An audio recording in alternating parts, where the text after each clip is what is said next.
आगे बाकी ये सब अपनी अपनी बारात सजाने लग रहे हैं, मगर अभी तक दूल्हे का कुछ पता नहीं कि दूल्हा कहाँ पे है, कौन सा बनेगा। ना इन पे नीति है ना नियत है। इनके पास सिर्फ मुद्दा ये है कि किसी तरह भी जो है मोदी को जो है हम लोग हरा पाए। क्या 29 की तैयारी, 24 में तो आ गई, 29 की तैयारी चल रही है यहाँ तो। इन लोगों में कोई गठबंधन नहीं, इनका लठबंधन नहीं होने वाला है थोड़े दिनों में, कि खींचातानी इनकी आपस में होने वाली है। फेम में तो 10 सालों में मोदी लाया ना, बीजेपी लाई। हमारा चीफ मिनिस्टर जो दिल्ली का है ना, आज तक ऐसा आदमी देखा नहीं है। झूठ पे झूठ, झूठ पे झूठ। क्या लगता है जिस तरीके से विपक्षी एकता देखने को मिल रही है, हाल ही में पटना में हुई, लगभग कई दल एक साथ आए, आज भी बेंगलोर में मीटिंग थी, 38 दल लगभग वहां पर जुटे, क्या लगता है 2024 में परिणाम बदलेंगे? भैया एक बात बताओ, पहले भी इनकी आपस में हुई है, कई बदले हैं। पहले बुआ फूफा हुए, ये भी हुए, भतीजा भी हुए, सारे कुछ हुए, तो इनका कुछ नहीं है। आगे बाकी ये सब अपनी अपनी बारात सजाने लग रहे हैं, मगर अभी तक दूल्हे का कुछ पता नहीं कि दूल्हा कहाँ पे है, कौन सा बनेगा, तो इन्हें ये नहीं पता। और अगर कल को ये बन भी गए ना, तो सिर्फ देश में आपस में इनकी खींचातानी पहले की तरह से होगी। जैसे चंद्रशेखर हुए, देवगौड़ा बने, फलाने बने, चौधरी चरण सिंह बने, तो ये सब ये क्या हुआ, तो देश को नुकसान ही होने वाला है। जब इनमें विपक्ष में एकता नहीं है, ये सिर्फ यही है कि सब अपने अपने प्राइम मिनिस्टर का एक अटेंड किया जा रहा है कि कैसे कैसे मेरे पार्टी का प्राइम मिनिस्टर बने, दूसरा चाहेगा यही है। कल को केजरीवाल जी भी पहुंच गए, चाहे कांग्रेस ने कितना झटका लगा, फिर भी पहुंच गए कि चलो जी कोई बात नहीं। सिर्फ ये है कि इनका पक्ष कोई मुद्दा नहीं है इनके पास में। हमें ये भी तो बताया ना कि पब्लिक को कि हम यही लेके आएंगे, यही काम करेंगे। मुद्दा तो इनके पास कुछ नहीं है। इनके पास सिर्फ मुद्दा ये है कि किसी तरह भी जो है मोदी को जो है हम लोग हरा पाए। क्या मगर मोदी हराने वाला कोई नहीं है अभी। भ्रष्टाचार बहुत हो रहा है कि सीबीआई ईडी का बहुत दुरुपयोग करते हैं किसी पे, मतलब उसने क्या कौन सा गलत हुआ ही है ना, कौन सा ही है। लालू का क्या था, लालू के कौन सी नसीहत चल रही थी, आज कहाँ बैठा हुआ है। उनके समाजवादी पार्टी का क्या था, एक मुलायम सिंह क्या थे, एक 5वीं एक टीचर ही तो थे, आज कितने का अरबों का उसका बना बैठा हुआ है। तो ये सब चीज़ क्या हुआ है। तो हमारे देश में जिस तरह की बातें हुई है और हो रही है ना, तो ये आगे चलने वाला नहीं है, क्योंकि पब्लिक अब जो है साइलेंस बहुत हो गई है और पब्लिक सब कुछ जानने लग रही है आज की तारीख में, और आने वाले टाइम में पब्लिक सब कुछ सिखा देगी। और रही इन लोगों में कोई गठबंधन नहीं, इनका लठबंधन नहीं होने वाला है थोड़े दिनों में, कि खींचातानी इनकी आपस में होने वाली है। सर क्या लगता है 2024 में जिस तरीके से विपक्षी एकता देखने को मिल रही है, क्या 2024 में परिणाम बदलेंगे? एक कहावत है, कहीं का ईंट कहीं का रोड़ा, भानुमति ने कुनबा जोड़ा। तो वही वाली बात है, ना इन पे नीति है ना नियत है। पहले ये तो एक रोड मैप तो बताया ना कि भाई हम ये प्लानिंग करेंगे। बात इंडिविजुअली एक शख्स के पीछे आप इतना पड़ जाओ कि भाई वो है, कम से कम भारत का नाम तो है, बुर्ज खलीफा में तिरंगा झंडा वो है। बात ये नहीं कि मोदी है, बात तो है तिरंगे की है ना। आपका कोई उससे झूला झूल रहा है। इससे पहले तो जहाँ तक मेरी जानकारी है, इतना भी प्राइम मिनिस्टर को या इंडिया को इतना फेम नहीं मिला। और जहाँ तक मैं समझ रहा हूँ कि हर चीज़ में, स्पोर्ट्स से लेके हर चीज़, इकोनॉमिक में लेके हर चीज़ में इंडिया आगे बढ़ रही है। एक वॉशिंग मशीन का जिक्र होता है, कहते हैं कि बीजेपी जो ज्वाइन करता है वो धुल जाता है। देखिए ये तो आरोप लगाना, तो मैं आप पे भी आरोप लगा सकता हूँ कि आप इंटरव्यू अच्छा नहीं ले रहे, आप ऐसे क्वेश्चन पूछ रहे। देखिए दूसरे पे कीचड़ उछालना बहुत आसान होता है, और मेरा तो ये कहना है, पहले आप रोड मैप ले आइए, पब्लिक है, आप एक बार रोड मैप ले आइए कि हम नेक्स्ट टाइम में LOC में क्या करेंगे, ये क्या करेंगे। तो इन चीज़ों का एक बताना चाहिए।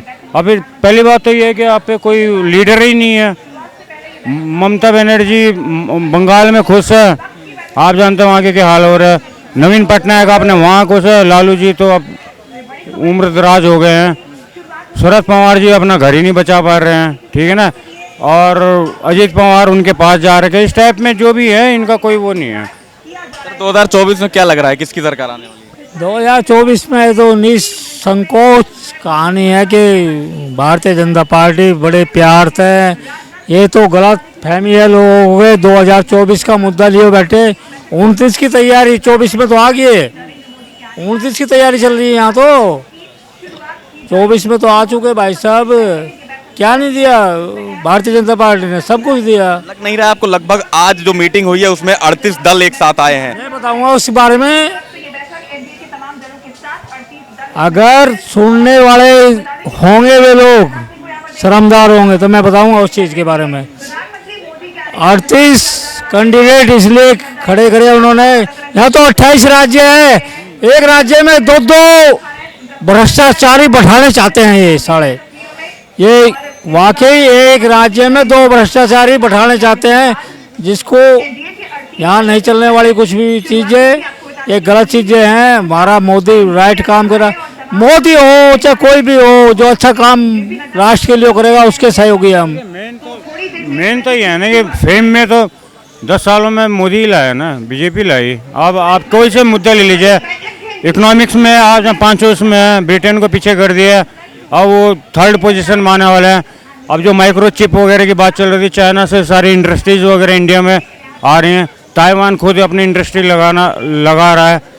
और इस टाइप में जो भी है, आप इकोनॉमिक्स में ले लीजिए, स्पोर्ट्स में ले लीजिए, किसी भी फील्ड में ले लीजिए, इंडिया आगे बढ़ रहा है। एक आरोप ये भी लगता है कि बीजेपी सिर्फ हिंदू मुस्लिम की राजनीति करती है, एक तबके को लेकर। हिंदू मुसलमान की कब हुई थी, किसने करी थी? ये सिर्फ कांग्रेस ने करी थी। 1947 किसने करा था?